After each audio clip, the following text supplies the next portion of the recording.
sesuai dengan SOP yang sudah kita jalani dan kesepakatan kerja di mana para pers dalam menulis isinya untuk jurnalis itu ada aturan-aturan sesuai dengan pers Undang-Undang 40 nih. Ya. Nah, 40 itu.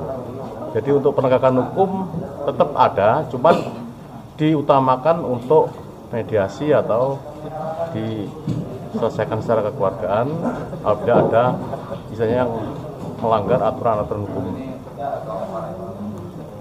Diupayakan untuk itu penegakan hukum dilakukan untuk paling terakhir. Itu aja mungkin tadi yang perlu kita sampaikan ke rekan-rekan jurnalis. Intinya tetap ada penegakan hukum terhadap jurnalis, cuman diutamakan untuk mediasi dan diserahkan sama pengawas pers apa itu? Dewan Pers ya. Tingkat kekerasan terhadap jurnalis itu termasuk tinggi. Nah, jadi tadi sedikit diulas bagaimana penanganannya dan memang Polri sendiri mengetahui bahwa jurnalis kan dilindungin sesuai dengan undang-undang. Jadi adapun setiap sengketa permasalahan terkait jurnalis itu diupayakan pertama kali diselesaikan melalui Dewan Pers. Nah, jadi ada upaya mediasi lah di situ. Setelah upaya mediasi diselesaikan, maka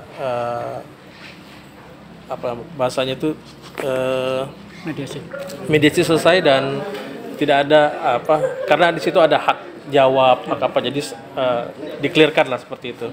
Kemudian tadi memang sedikit membahas terkait pidana yang dikenakan ke jurnalis, tapi itu merupakan langkah terakhir jika memang permasalahan terkait sengketa itu memang mengarah ke ranah pidana seperti itu.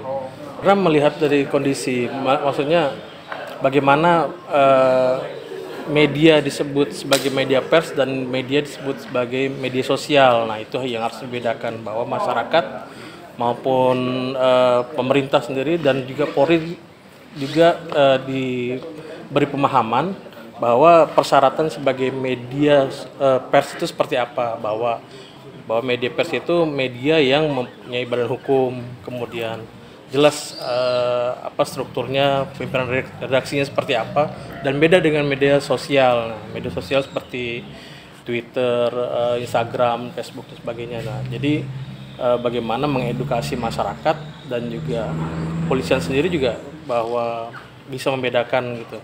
Jadi tidak serta-merta disamaratakan gitu. Terima kasih. Dalam Undang-Undang Pers kan jelas gitu kan.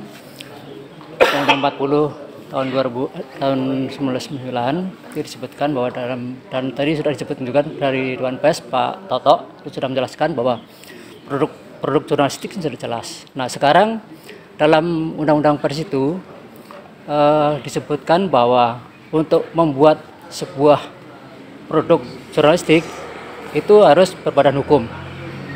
Nah, sekarang pers itu bukan karya jurnalis saja, dan itu juga termasuk dalam industri.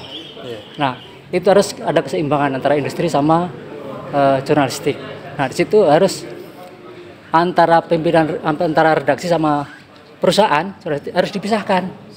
Nah, ini harus jelas gitu. Nah, antara jurnalistik dan industri itu harus berimbang.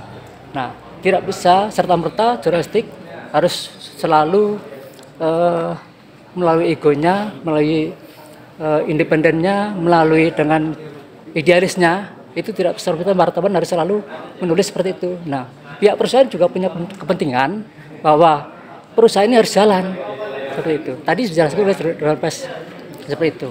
Nah, ini harus ada perimbangan. Nah, makanya karya jurnalistik itu produk jurnalis, makanya yang dikenakan itu wartawan. Itu jelas di dalam Undang-Undang 40 tahun 1999 seperti itu.